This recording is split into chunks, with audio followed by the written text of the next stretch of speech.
So, in the Magnus Chase books, it is explained that Ragnarok will come about when Fenris the wolf and Loki escape from the respective bonds the gods have placed on them.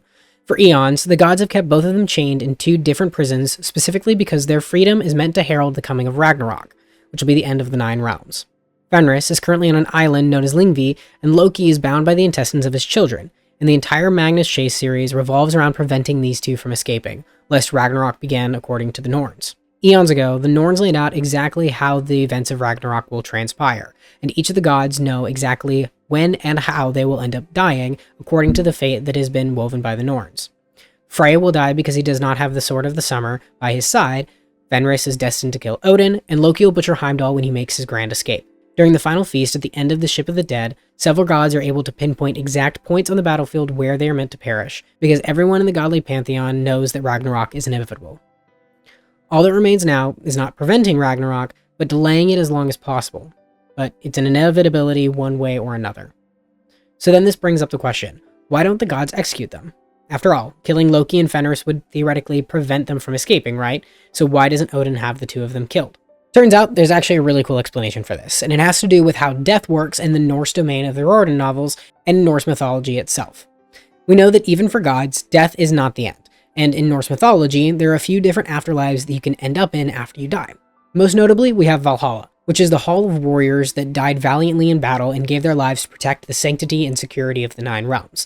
This is where Odin's Einherji go, and they train indefinitely for the coming battle which will one day consume the entirety of the 9 realms.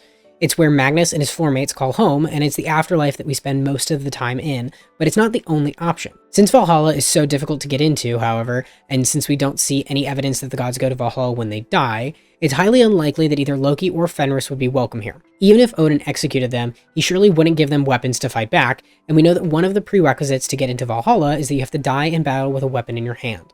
Luckily, however, we do know of the alternative, which is where those who don't die in battle end up going, which is Helheim.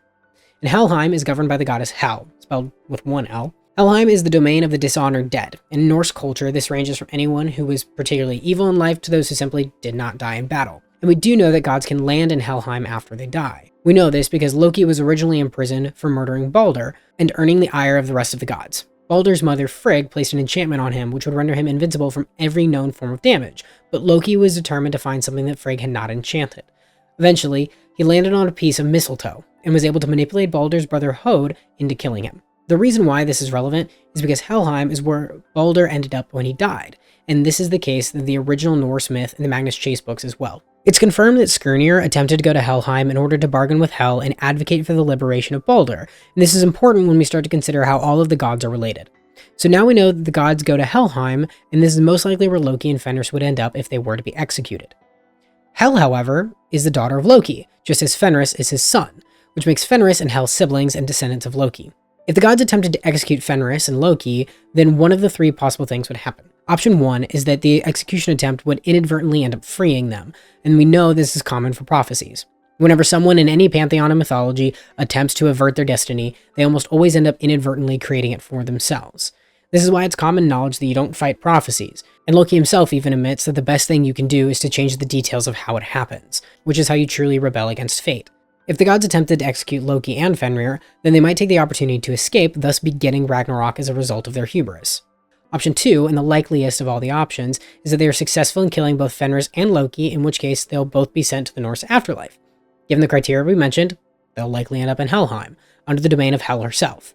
If this is the case, then they may as well have escaped, because we know that Hel can be bargained with thanks to the story of Skirnir and Baldur, and she's capable of releasing souls if she's convinced to do so, which is evidenced by the fact that Skirnir believed he could get Baldur out.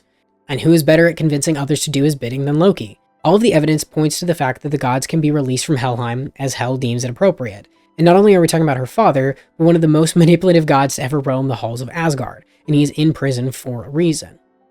Therefore, it's incredibly risky willing and knowingly to send him to Helheim, which is basically a less secure prison than the one they've crafted for him in the depths of his cavern. Even if it's not certain that he would be able to talk his way out, the gods are basically given a choice between 2 methods of confining Loki, and the prison in his cavern seems to be the better chance. Even Fenris is the brother of Hel, and if she had any motivation to see Ragnarok commence, she could very easily free Fenris and usher the coming of Ragnarok once and for all. The third option, however, is a little bit more vindictive. This only functions under the notion that Loki will end up truly dead, and for whatever reason, he's unable to escape Helheim. I don't think this option is very likely at all, but it still warrants mention if Hel is completely and unwaveringly on the side of the gods, which is already a hugely risky bet. If she's on the side of the Asgardians, however, and there's truly no way for Loki to talk or con his way out of Helheim, then the Norns might just take matters into their own hands. They've woven time to follow a specific course of events, and Ragnarok is predestined, meaning that it cannot be changed. Throughout the Magnus Chase trilogy, this is outright confirmed, and characters within the story only work at delaying Ragnarok as long as possible so they can allow their human loved ones to live as long as possible. Magnus fights to hopefully give Annabeth and Percy their entire lives before Ragnarok arrives, and at this point, Sam is still human and has her whole life ahead of her as well. The Norns do not seem to care exactly how the events of Ragnarok transpire, they just care that they do transpire, and they know exactly how it'll go once Ragnarok commences. If the gods were to piss off the Norns, they might just take fate into their own hands and destroy the world as we know it by setting Loki and Fenris free from the afterlife altogether. If the gods actually thought that they had a way to avoid the Norns, then there would be dire ramifications, and in this case, world-ending ramifications. So it seems like the gods are painted into a corner, and they don't have any viable options to actually get rid of Loki and Fenris.